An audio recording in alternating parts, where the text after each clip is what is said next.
What is up, guys? My name is Yash, and today I'm going to be breaking down a loop for Drake and Future. It's a crazy soul R&B loop. Yeah, let's get into it.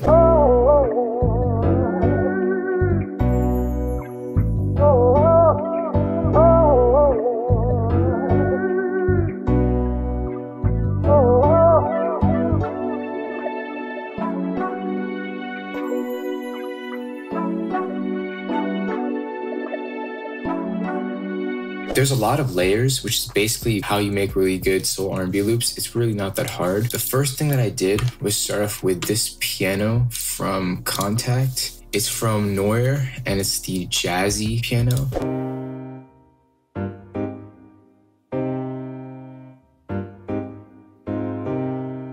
Alright guys, so to basically make this sort of MIDI, it's pretty easy. The main important part of soul and R&B loops is to create the rhythm. So I started off with this basic sort of bass line, and it starts on the root note C since we're working C minor. From there I can make a minor 7th chord, which is really common in R&B loops. And then the rest of the chords are also minor chords, but I'm just playing with sort of the stop, like the pauses. So like here.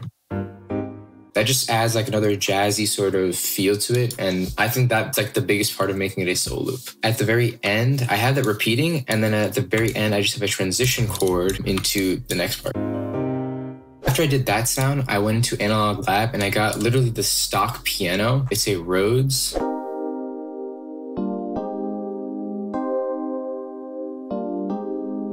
All this is the same MIDI copy from before, but I just did Control L, which makes it all elongated. And then it's just a nice sort of ambient sound to layer on top of the piano that sort of hits. After that, I added a bass line. And because I would use a Scar Rickenbacker bass, but I don't actually have that. So instead, a good alternative is to use Expand 2 soft finger bass. Still really good. Sounds like this.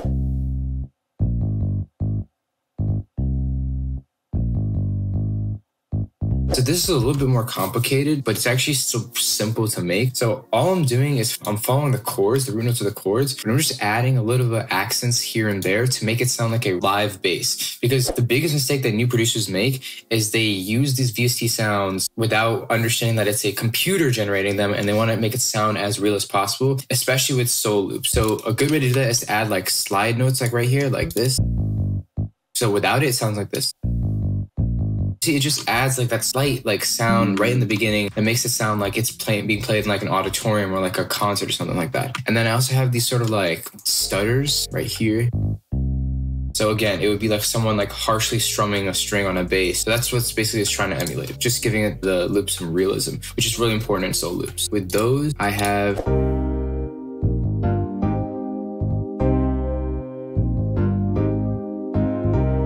so it's already sounding really soul-like, pretty good, but we want to add some more accents. And so the next thing I did was add some vocals, which I think really brings it together. I got these vocal chops from Splice, I'm pretty sure.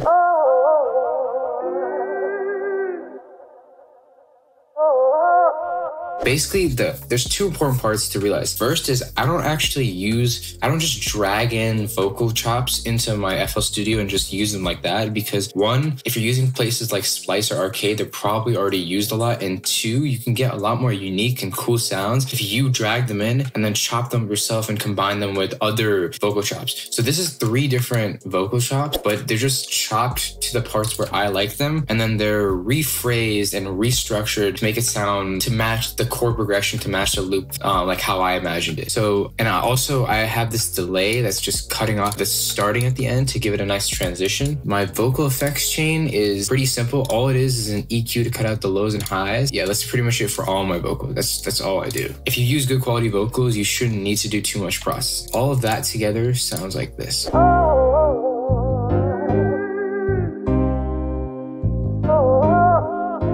Pretty much the entire loop is done, and this is when I realized that I didn't really need to add any more key layers, but I still wanted to add some more detail and to make it more unique and different than everyone else's soul loops. So what I did was I got some accents from Pat's one-shot kit. I think it's free, so you should definitely go cop that. This is what these sound like. I mean, you can hear this sparkle accent in a lot of soul loops, so I felt like it was appropriate to put that there. And this earth accent was just unique, so I decided to put that there. The last thing I added was percussion loop from Producer Grind.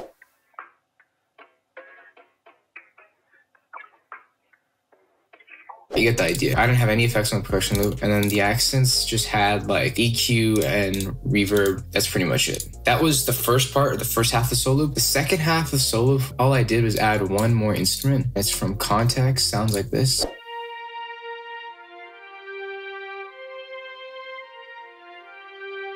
That is the violin ensemble. I think it's a stock Contact sound. So basically you would go instruments, orchestral, and then VSL string, and then violin ensemble. It's not like a outside bank, it's stock in factory. What I do is I play around with the sustain, forte, piano, starzando, staccato, tremolo, pizzicato, stuff like that to basically get the sound that I want. Otherwise it could sound completely different, which is really powerful. That's why I like Contact a lot. That's pretty much it. Here's the final loop again.